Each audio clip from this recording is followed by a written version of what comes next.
late afternoon in Texas, handling part of a prominent collection. 3 of the cars we're doing here today are all Magoo cars. This is a Magoo, Dick Magoo built car. It was built for Mickey Knight. It was featured in the Street Rodder September 1978 cover car with a 4-page color spread, which we'll show you at Spud's Garage. I'm sweating my butt off here because I think it's going to rain in a little while, so we're going to speed this up just a little bit. We're going to have undercarriage videos, so on and so forth, but you know, this car is kind of the just, you know, the quintessential hot rod. Hot Rod magazine proclaimed Magoo's version of the 29 Highboy Roadster to be the perfectly proportioned quintessential embodiment of the Stroker McGurk style hot rod. This car kind of fits that. I have the write-up. It'll be at Spud's Garage. It's incredibly cool. There's a lot of neat things done to this car. The fit and finish on Magoo cars is always special, and you'll always see custom things done by it. I'm sorry I got a little crooked there. I think I was feeling a raindrop. Either that or I was sweating on myself. But we'll have undercarriage on it, and you can tell those wheel discs, those disc brake wheel discs are Magoo items, and you'll see those on a lot of Magoo cars. I've done a lot of Magoo cars over the year, not a lot, but quite a few. They've always stood the test of time. Their owners have always respected them. If you don't know anything about Magoo street rods, make sure you do a little Google search, and we'll actually give you some good stuff on spudsgarage.com too. Bent spoke wheels on it, V8 deluxe hubcap, a lot of chrome trim on this car. A Phaeton. Kind you can take family and friends out, take them for a cruise. There is a full canvas top for this with side curtains, so as we go through the video, we'll cover that over there in the shop. We don't have time to put the lid on and take photos for you, but we'll give you kind of a feel. The odometer, a typical a Magoo, is an Auburn style dash, 24,801 miles on those vintage Stuart Warner gauges. They're just way too cool. I drove the car here. Denny, let's see here, I got some notes here. I'm going to fold this page open, but as I go along here, we'll show you the car. I'm sweating on it a little bit. You know, it's got a lot of it's got a lot of beautiful character, light patina in age, nothing big, little touch-ups here and there. Let's just call it character flaws. You know, there's a little touch-up right here. I was going to cover the interior a little bit. That's what I was reaching for. The interior was stitched in a tan Naugahyde similar to the original by Denny Nish. So the interior was redone, and it has wool carpets in it. The interior is very nice. You know, and they're saying it's Naugahyde, but boy, I'm telling you what, that sure looks like leather to me. I think that's a original leather interior in this car. So I'm thinking maybe they redid the door panels or something like that, because this is clearly a leather interior. Low car style shifter. So I don't know how that got in the spec sheet or the current spec sheet. Somebody did a write-up on that, but we'll correct that. I'm going to tell you this is leather in this car. The body's absolutely beautiful. It's got, you know, louvers here and there on the back pan, so on and so forth. Good Henry Ford style in the back. Wow. It does have a tan soft canvas top on it. This, again, this is the kind of car you want to pull up into a show and say, hey, get in, get in, get in. It's all steel. It was originally built for Mickey Knight. There is, we've got documentation again, a photo magazine of this car, full spread on this car in a 1978 issue of a magazine. I believe it was, well, let's see here, 4-page spread was Street Rodder. I already said it once, but we're just kind of, I'm sweating. It's been hot today. I'm losing a little bit of my steam. Did 4 cars today at this collection. So we really wanted to share. This is the last one I could get done. I'm kind of been chasing the clouds so I could get the light just right. Little map pockets here. We're going to get in, we're going to fire this girl up. I drove it here, and we're definitely going to take you for a drive. But it's pretty basic. You turn the key and you push the start button. Like that. Tachometer. That's the oil pressure right here. It's almost 50 pounds, LT1350. Speedometer. We haven't had it around to warm it up yet. Gas gauge is working.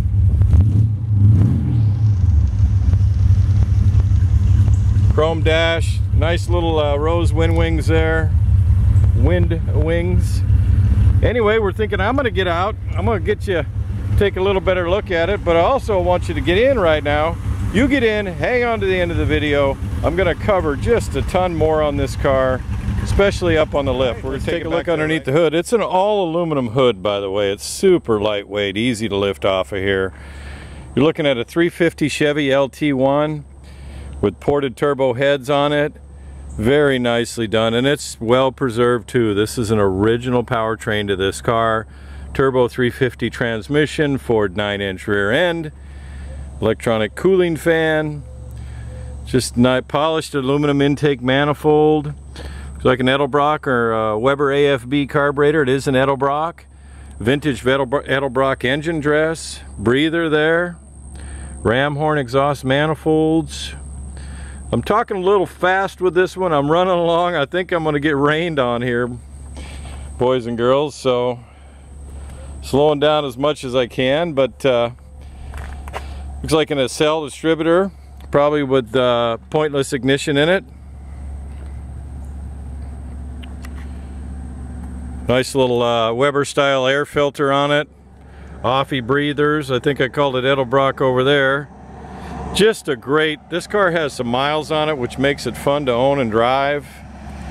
With that said, hang on to the end of the video. We're definitely going to cover a lot more. I think I covered the aluminum water pump down there. All right, we're going to take it back before we get any raindrops on us. Been a long day sweating out here. A lot of fun. Really enjoying this collection. We will probably have more of this collection as we go along here. 4 cars a day. Budman traveling, digging it, driving everybody's cars. Again, this is the kind of car you can dig and drive and have fun with, and it's a historic hot rod. What else can I say? Mickey Knight's Magoo, Model A Phaeton. Talk to you soon. We're gonna do a short little video clip of what's included with this beauty. This was Mickey Knight's. We talked about the 1978 cover of Street Rodder magazine. There's the car right there. Mickey Knight's shining armor. Beautiful car. Survived the test of time. The paint you're looking at is the paint that was on this car when it was done. I think I covered the interior. I did say it was leather, and it is leather, but it has been updated because I see buttons in it that I didn't see before, or that are not in the car. Anyway, has a tendency to age over years, and some guys freshen up those areas, but the paint on this car is Magoo. I believe it's lacquer. I'll cover that on at spudsgarage.com. Here's the spare tire mount for the car. If you want to hang a spare on the back of it, you could. And this is also just a faux cap that was on it, and you'll see it proves it's Knight. This is Mickey Knight's. It says engraved in there Knights, or Knight. Anyway, and I'm sure that Magoo shop engraved that there, so they knew that this part belonged to that car. Anyway, there you have it. Hang on to the end of the video. I wanted to show you one little book that goes with the car. Links rods. This is I believe it's Finland. It's a Finland magazine, Norge, Denmark, so it's German, I believe. We'll take pictures of that so we can share it with our German friends that'll love this car. This magazine is in this. This car is in this magazine. We're going to find it here for you. 1978 magazine, I believe. There we go. Boy, they like their choppers and stuff. Mickey Knight's Model A Phaeton. We'll take some pictures of this and post it at Spud's Garage. We'll kind of give you a feel of it, but you'll see that it is in German. And it does talk about Magoos on there. Anyway, short little clip. Just got back and I thought I'd share the top with you here in the shop. This bolts on very easily. You can actually fold these down and then put the tonneau on them, but you really don't, it's better to store them that way. That way they stretch nice and they don't shrink, so on and so forth. The top is in very good shape. Clean. Probably it hasn't been on much. It's been here in the shop, so we're just sharing the top with you. It does have side curtains. The top itself is in very good condition. There's for the spare, should you want to hang the spare on the back again. Here's the side curtains that snap along the windshield, and then they snap along the body, and then they snap where the hinges are on the back of the, you know, where the door hinges are. So you can see that this is made. This kind of wraps over the forward bar.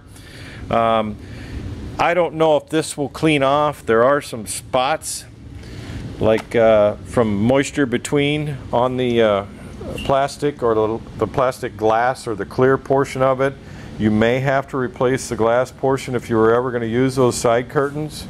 I don't know that you'll ever use them, and in fact I probably doubt they'd ever been on the car. I mean, you just aren't going to drive this car in the weather.